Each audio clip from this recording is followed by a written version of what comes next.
I still remember the exact moment my world flipped, walking into my garage at sunrise, finding my Ferrari ruined, every wire sliced, the engine block poured full of concrete, and on the driver's seat, a single white rose. That was the day I realized justice doesn't come easy in Willow Heights, not when Karen Quinn holds the strings, and she had just cut mine clean.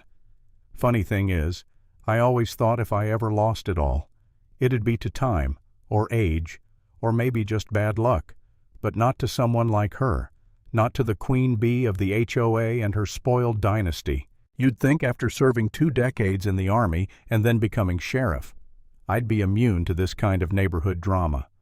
But power is a strange thing in a place like Willow Heights. I bought my little fixer, upper on Rosewood Lane, with my own sweat. No family money, no handouts, just a busted house, my toolbox, and a rusted Ferrari shell I rescued from a junkyard, determined to build something nobody could take away. But right next door sat the Quinn's mansion, a palace with marble columns and a 6-car garage, everything handed down from old money, and right in the center of it all was Karen, hair always perfect, lips pursed tight, ruling over the HOA like a medieval lord. Her kids, Chloe and Ethan, learned early to look down on people like me. I caught Ethan sneering one day as I trimmed the hedge, telling me, "People like you get things handed to you," while his soft hands dangled a bottle of designer water. I bit my tongue. No point picking a fight with a 20-year-old who never worked for anything in his life. But I felt the seed of trouble plant itself in our shared driveway. A few weeks later, trouble bloomed. Chloe, sundress, sunglasses, boyfriend Tyler in tow, came strutting up to my garage, pointed right at my Ferrari, and told me to hand over the keys, said she wanted to gift it to Tyler for his birthday.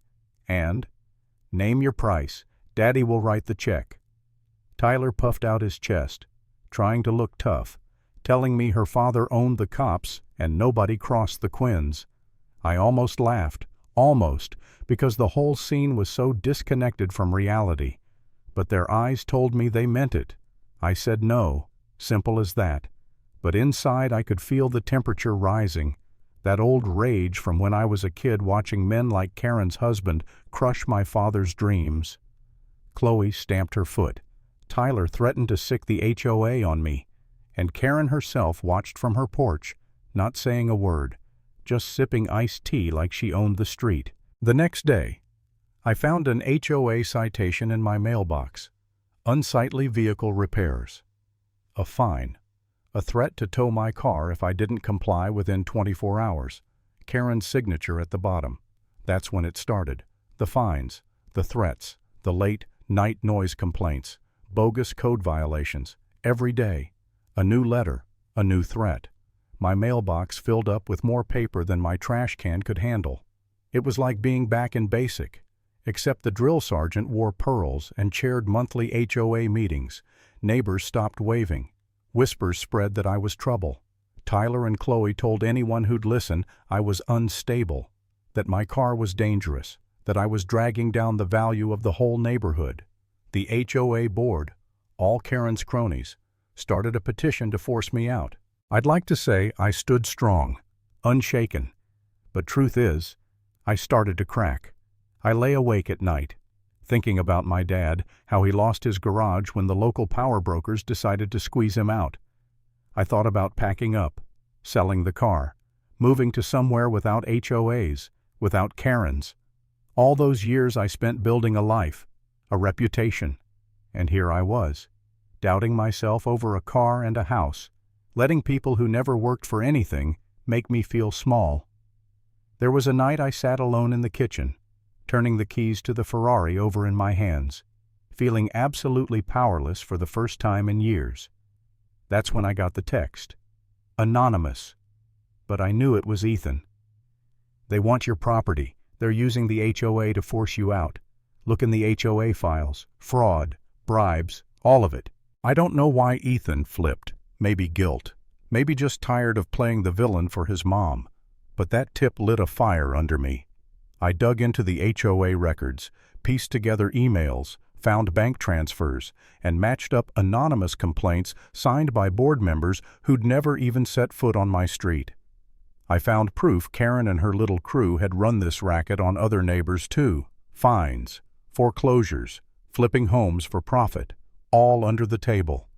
I reached out to a couple folks who'd been burned, quiet types, scared but willing to talk if someone else took the first swing. Then came the night of the emergency HOA meeting. Karen called it to slap me with a record fine, enough to push me into foreclosure. She strutted into that meeting room in her ivory suit, surrounded by her lapdogs, with Chloe and Tyler sneering from the back. The whole thing felt like a firing squad, but I'd come loaded.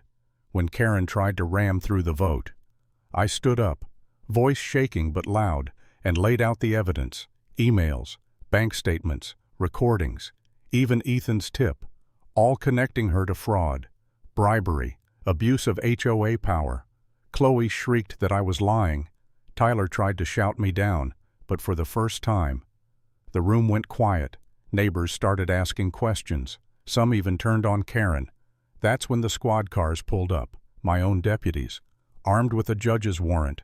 Karen's face, usually so smug, froze solid when the cuffs clicked. Her allies wilted. Tyler babbled excuses.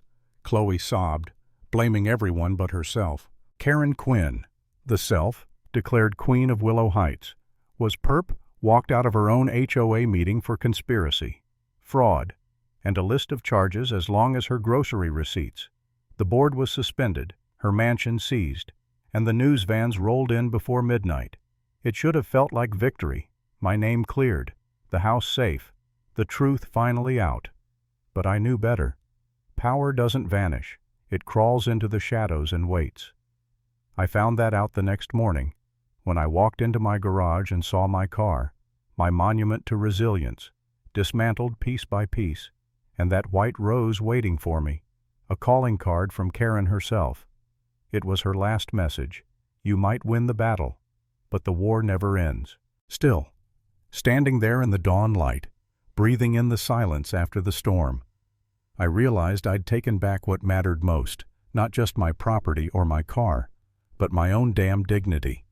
And if there's one thing I learned, it's this: in a place run by people like Karen Quinn, you fight for every inch of ground you stand on, and you never, ever hand over the keys to your life. On this street, power is a weapon, but truth is an even sharper blade. If you want to keep what's yours, never let HOA bullies write your story. Stand your ground.